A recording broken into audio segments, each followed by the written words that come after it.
All right, let's get started. For the next 4 weeks, we're going to be focused on funding your nonprofit. We've alluded to this, but now we're going to dig into you're starting a nonprofit or you're running a nonprofit. How do you fund it? And there's 3 primary areas. First is the government is a huge funder of nonprofits, but certain types of nonprofits. And then private donors is another big section. So you have individuals and corporations are the types of private donors. And then you have earned income. And earned income is any types of fees for services. So if you provide goods or services and people pay for them. So the best example would be like universities are nonprofits. They have earned income from tuition. So basically as a student, you're involved in a nonprofit and you pay the university your tuition fees. And so that's earned income. Other examples would be the Goodwill. The Goodwill gets donations. People go into the Goodwill and buy the clothing, buy the furniture, and that's earned income. So oftentimes we tend to think nonprofits don't make any money, they don't charge anything, but you'll see that a large majority of them actually have models in them. So schools and universities definitely do, but other goods and service providing nonprofits also have an earned income model.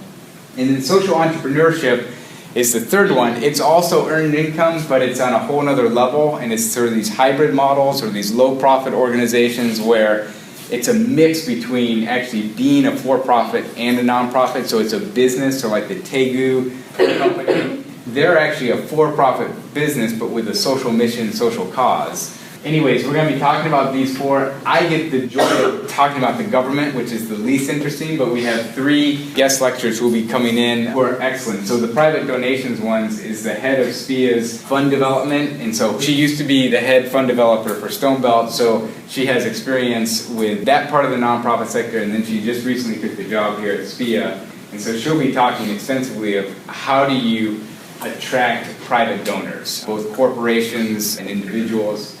And then earned income, Professor Al Lyons, his specialty is on these types of organizations of how do you help whatever organization you're starting, how do you translate that into a model where you can generate revenue? This is his bread and butter. And then the last one is Les Lankowski, who, I don't know if you remember reading in the book, the National Community Service. It's the big national government organization where Teach for America and Vista and AmeriCorps, he's basically the guy who started that. So he was worked into the Bush administration. Bush tapped him to say, let's ramp this up on a national scale.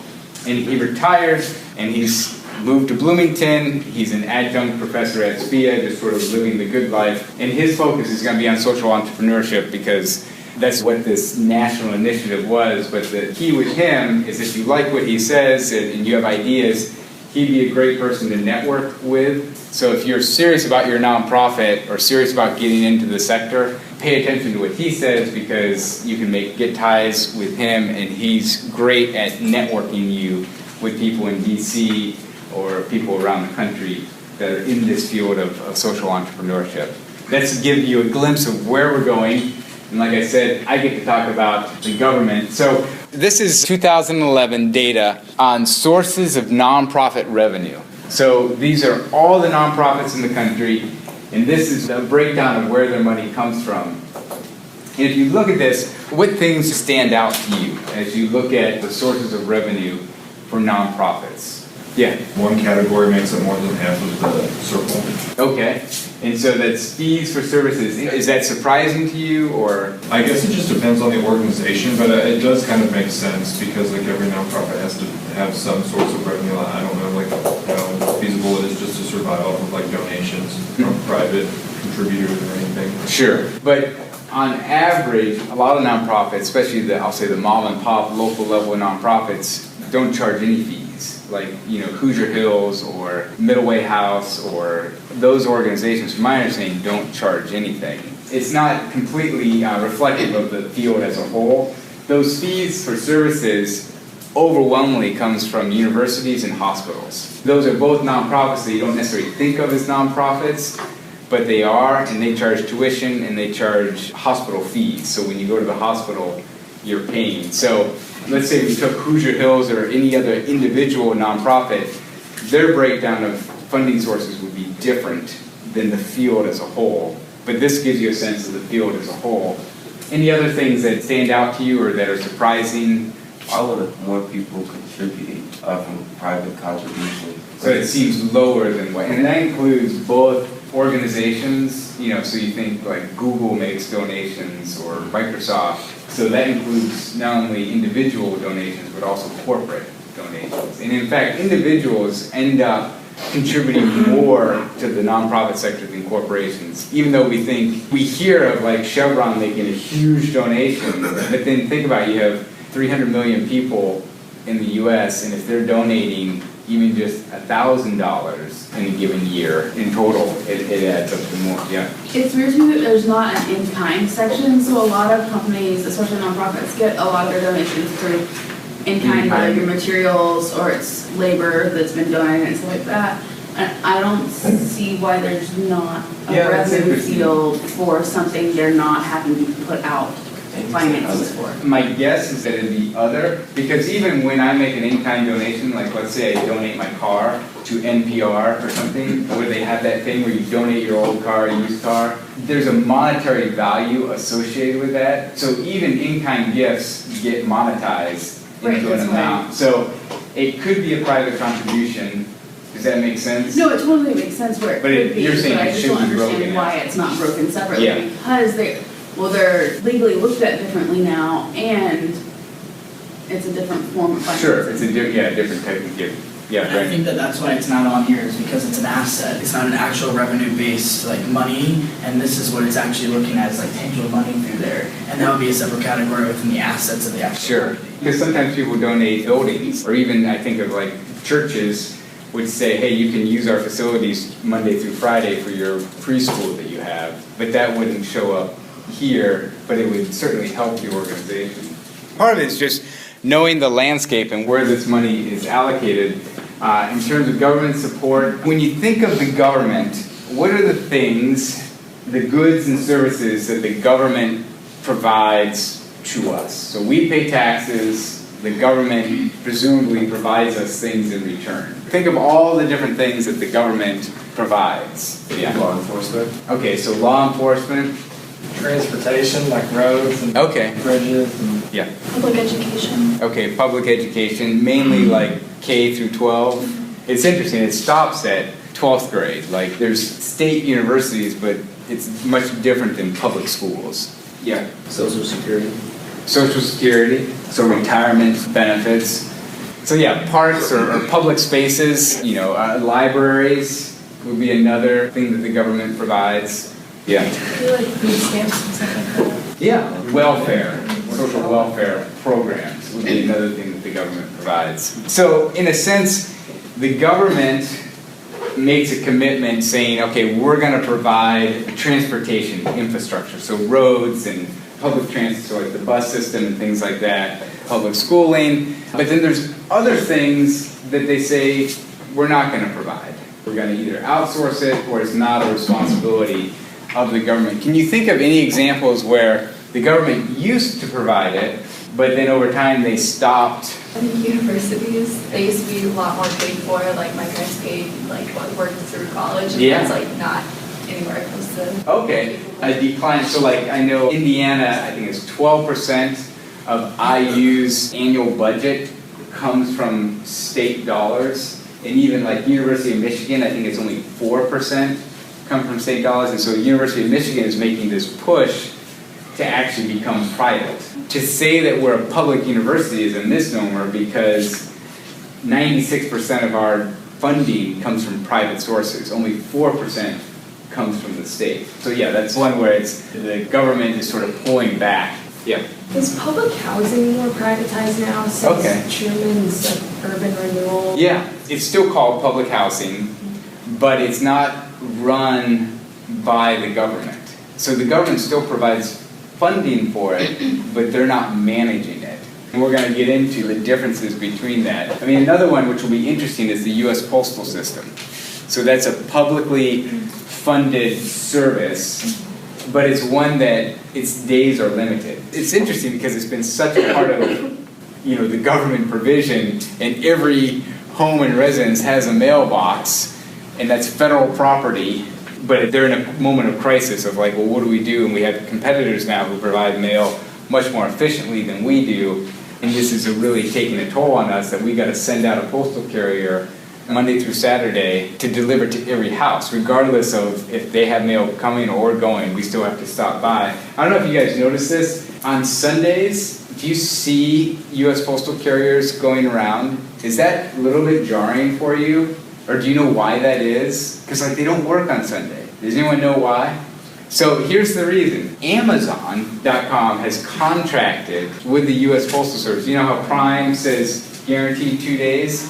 So when you see a postal carrier on a Sunday, the only thing that's in their van is Amazon packages. So this is a government innovation to subsidize, the U.S. Postal Service has a huge net loss. So if we think of government support, there's 3 categories. So there's some things that the government just does. They pay for it 100%, they manage it, like the highway system or law enforcement.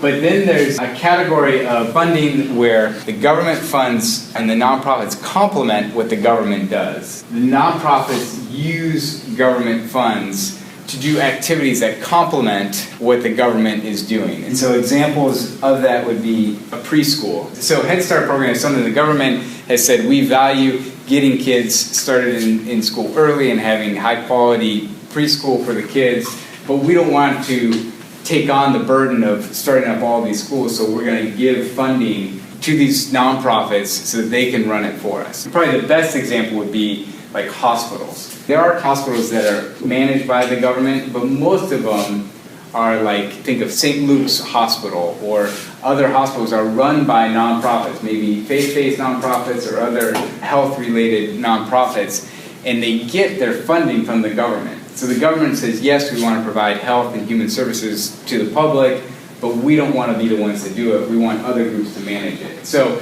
if your organization sort of fits under the umbrella of things that the government has said, yes, this is a public good, we don't want to personally provide it, we're going to donate to these organizations. So even a group like Planned Parenthood, in this season, is being recognized as something that the government values and something that the government wants to support. Pre-Roe versus Wade, Planned Parenthood wouldn't be funded by the government because they'd say, well, it's fine for them to exist, but it's not one of our priorities or values. Right now it is, and it's always under attack. And if you notice Planned Parenthood, most of the self-presentation of Planned Parenthood is that they provide health services to women, versus we provide contraceptives or focusing on the pro-choice, pro-life. They focus more on the health and human services that they provide to women. But they do that because a lot of their funding comes from the government. So then when there's that scandal of what they were presumably doing that was unethical, they came under fire because it's like the people were saying, well, why is the government funding this? Why are my tax dollars paying for this? The general way to think about it is if your services or goods that you're providing fall under the umbrella of the things that the government is saying, yeah, this is a public good, this is something that should be available to everyone, then there's a good chance that you can get government funding. So even like if you want to open up a park, say your local neighborhood association wants to open up a park, parks are something that the government sees as a public good, and there's grants that you can apply for. So you could get a donation from a private sector person, or you could get a donation from the government to build this park. The other way is things that supplement what the government does.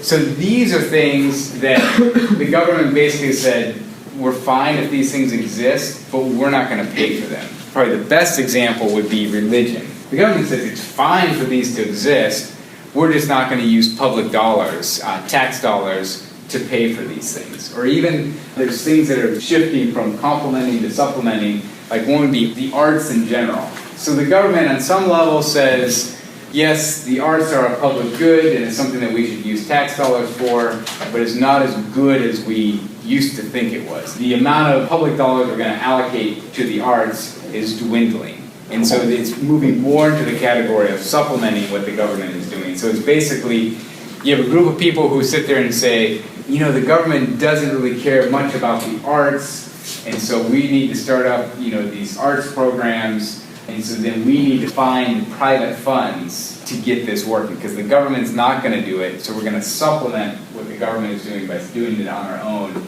And And so you have to rely on private funds to get that money. Other things would be even universities, as we talked about, not only tuition dollars, but research. So government is giving less towards covering our tuition expenses, but then if I'm doing research, there used to be a ton of government-provided research grants because the government valued doing academic research, whether it be medical research or social-related research, and they pulled back on that such that they're basically saying it's more in the supplement category, and in order for me to do research, I need to go find private funds, or in order for you guys to pay your tuition, you need to find private scholarships, whereas before, public dollars paid a higher percentage of your fees and tuitions. So there's complementing types of activities, supplementing activities, and then the last category of nonprofits would be those that challenge the government.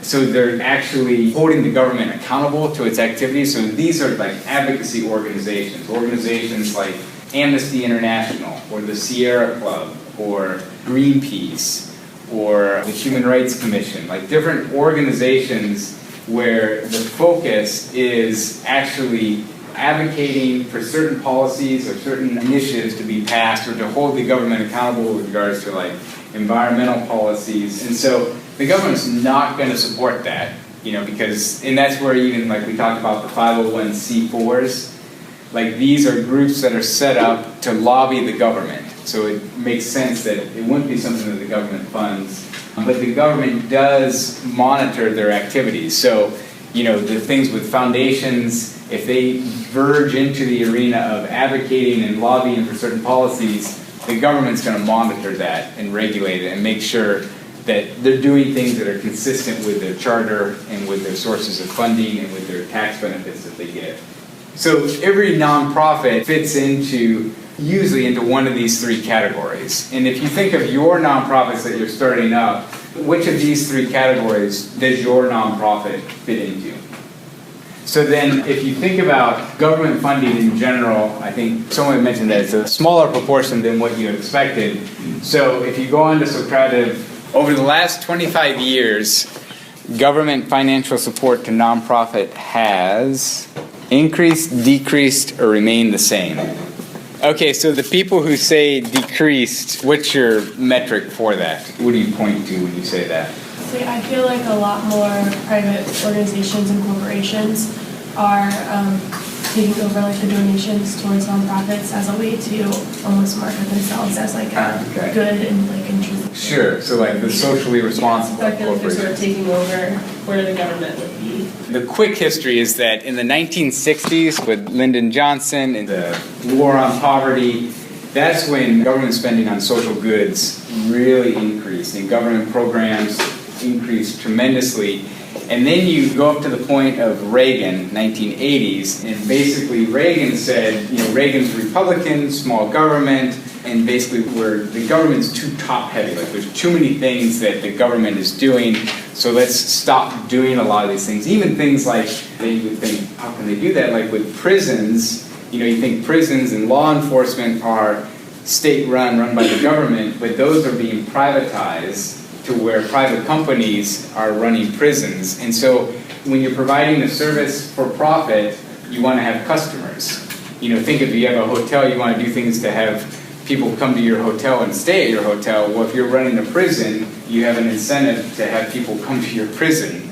And so it creates a really conflicting situation in regards to the general privatization of activities. And so a lot in the 80s was outsourcing things that were traditionally done by the government to nonprofit sector or to the private sector. It doesn't mean that the government stopped paying for it, but they pulled back such that they weren't responsible for the day-to-day management of it, and it's actually much more cost-effective. But the long-run thing is that government spending, even accounting for inflation, has actually remained the same. Now it's more complicated because the U.S. has grown over time, and so maybe those dollars aren't going as far as they used to, but on the whole, government spending has remained the same, even though the perception is that it's gone down. It's really where the money is going. So before, it was all managed and run by the government. And now what they're saying, and this is what we'll get into, is they're actually taking money and giving it to other people to to run the programs so that they're not burdened with the management of it and the human resource element of it. Like they can just basically say, here's something that we value, you go and do it. The example would be grants. And again, this goes back to where the government is a donor. So you're a nonprofit that does something that the government wants you to do. You apply for a grant. You say, hey, we're an organization that does this. Can you make a donation? That's a way to think about grants, and that's pretty much a straightforward, like we're most familiar with that. The other example would be, or other type of funding is this cooperative agreement. And so the one that I know of is that with academic research, like the NSF, National Science Foundation, often enters into cooperative agreements with universities. So if they want to do medical related research, they have a team at the NSF who does medical research, but they want to partner with university hospitals to conduct the research. And so they enter into a cooperative agreement with the nonprofit. The government is a partner with the nonprofit in providing the services. The third one is contracts. So you hear about government contracts. So a good example would be Highway 37 that they're building. Government's in charge of transportation, but the government doesn't hire their own engineers and their own workers to do it. They actually have contractors, so engineering companies that actually build the road. So the people out there building the road are not government employees, they're employees of a private company, and that private company has received a contract from the government to build the roads. And so then there's all this controversy, like the government hasn't paid the contractee or the contractor who's doing the work, and so then the workers say, okay, we're not going to work on Highway 37 anymore. And so you do bids for contracts. So even when the government wants to build a building in town, like a new state house, they don't have builders on staff with the government. They contract it out. So if you're doing something that the government wants to get done, beyond just doing grants or cooperative agreements, you could actually get government contracts. And so even things like health and human services, you can be a contractor with the government. And so if you get a contract, that's actually better than a grant, because a grant is sort of a one-time, hey, we want to do this, can you fund it? A contract can be an ongoing thing. You know, the social services within this community, we're going to do it year after year. Another one is vouchers. So the voucher is unique in that rather than giving it to the organization, it's being given to the client. So if you think of food stamps, is probably a great example, that rather than giving money to food pantries, the government gives money to low-income individuals, food stamps, that they can then go take to any type of organization. And the idea is that it builds a competitive market. So if I'm a grocery store owner, I want to do something to draw or attract food stamp customers or get people into my door. And so I'm going to make my business better or more attractive or more appealing. And so there's an incentive to win over those people with those food stamps. I mean, another example would be schools and the voucher system with schools. So some states, rather than paying tax dollars for public schools, you just get a voucher. You get, say, $5,000 that you can take. You know, your kid's going to school, you can take it and give it to whatever school you want. And so the school has to earn your business. And that's what universities do, but they're pushing that down in the public school system. So those are the four categories. And these are all things that nonprofits do. So it's things that they're complementing things that the government says, we think this is valuable, but we want nonprofits to do it. Here's the different vehicles to actually get that money. Okay, well, let's jump into the elevator pitches, and we'll start with team one. How you guys doing? My name is Josh. I'm with a company called Expand the Brand. We're currently looking for extraordinary, dedicated, and fun-loving volunteers that would love to join our company. As part of our company, we'll be working with heads of projects to further the success of a project. Jobs and tasks include promotion through social media, physical promotion mediums, and working closely with artists to promote their brand. If you are a volunteer, you will have the chance to get a paid position in the company. That's about it. Cool. Yeah.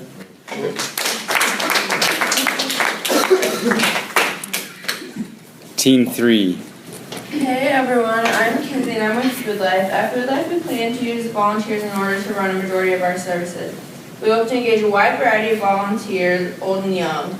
They're open call ads. We're going to accomplish this by reaching out to students at local schools to get younger volunteers, and then we hope to gain some older volunteers by posting ads in the newspaper. We feel that everyone could benefit from the diversity of our volunteers, and we think that it just adds another level to the experience of working at Food Life. Team 4. I'm sure everybody can recall a time in their childhood when they were recognized for some accomplishment, whether this was honor roll, a good grade on the spelling test. Our organization, Imagine Mission, took note of the lack of program services for children at the Middle Way House, specifically in confidence building in a time that can be so rough. Thus, we created our organization to do just that. This is why Imagine Mission is seeking out the help of volunteers in the Bloomington community to help us provide a safe place for children to express themselves through art and allow them to grow during their stay in the Middle Way House. You can make a difference by volunteering as little as an hour and a half a week and dedicating your time to working with these children to explore their talents. We rely heavily on committed volunteers to achieve the position or the positive results in our workshops. We require only the mandatory training through the Middle Way House, in addition to an interview so we can appeal to your needs and wants as well. We at Imagine Mission hope to allow you to impact children in our community by helping us prevent domestic violence and promote confidence. Team 5. If you've ever visited or volunteered in a developing country, then you know how hard it is for children and adults to get the right education, live sustainable lives, and stay healthy. If you haven't, your chance is now. You can make a difference in the lives of the people in Nicaragua by joining with us here at Bluefields Academy. We plan to reach as many people in the community to come to our school that we build and get the education that they deserve. We will teach them the practical skills they need and create a community of educated people that demonstrates the knowledge, skill, and values required for a productive global citizenship. As volunteers, you will be helping make this happen. You will be working side by side with these students and being their teachers and role models. You would be motivating them to be the best that they can be and help them reach their full potential. You all have the ability to show them that they can go on to higher education, to get better jobs, and be more successful. Volunteer with us today to make a difference. Team number 6. The Good Bar has a vision, a community in which the recently homeless and those who desire more than part-time employment are able to attain stable careers as a result of intentional professional development. Volunteers from within the Bloomington community make that professional development possible. Are you a business owner, a professor at IU, or a passionate employee with a desire to pay it forward? The Good Bar is the place for you to invest. Once a month, the Good Bar hosts a networking event for beneficiaries and mentors to come together. Volunteering with the Good Bar is mutually benefiting. You will empower people seeking stable careers by sharing your experiences and insights, but you will also expand your own network by meeting other local professionals with the same compassion for mentorship.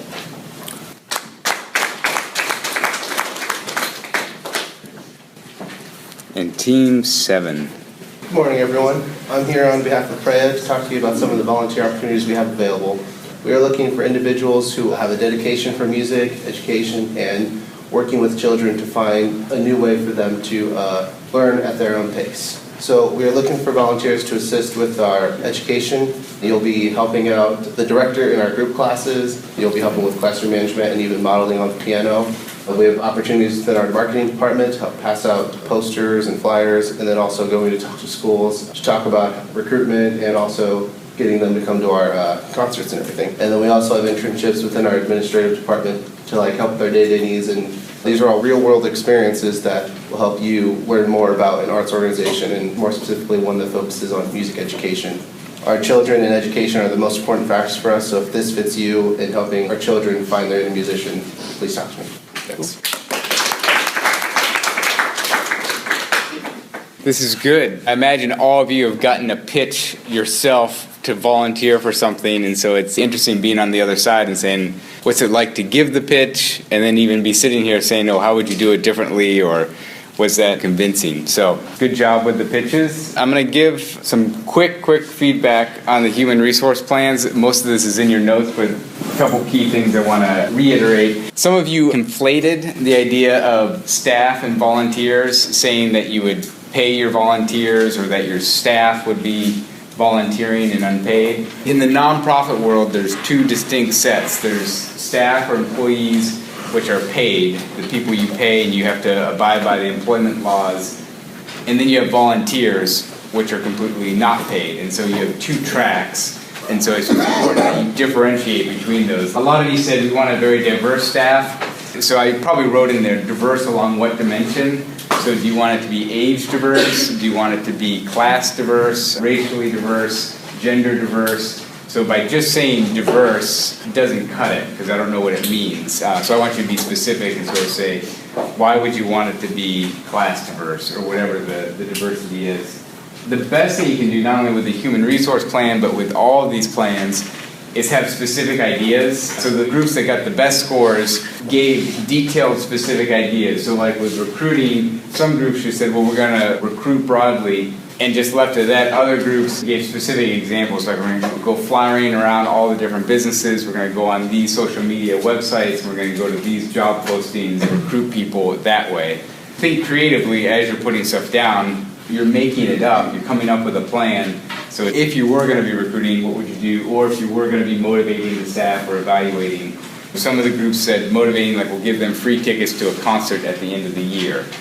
So come up with whatever you want as a way to motivate volunteers. Versus, with the second one, intrinsic motivation, almost all of you said our volunteers will be intrinsically motivated. So our job is done, we don't need to motivate them. But I'm asking, what will you do as an organization to motivate them? Just to hope that, well, they're just going to be intrinsically motivated, so they're going to keep doing it, isn't enough. So think of ways that, like the awards that you give at the end of the year, or the appreciation gifts that you give, or recognition, things that would motivate them to continue to stay involved. And then also, like with evaluations, a lot of you said, well, we're going to evaluate our staff and volunteers, but again, if you give specifics, like, well, along what dimensions? We're going to evaluate their effectiveness in teaching students, or we're going to evaluate their effectiveness in doing the good bar mentoring, like have the mentees evaluate the mentors on their engagement and their professionalism, or whatever dimensions you think would be important. That is all. Have a good day, good weekend.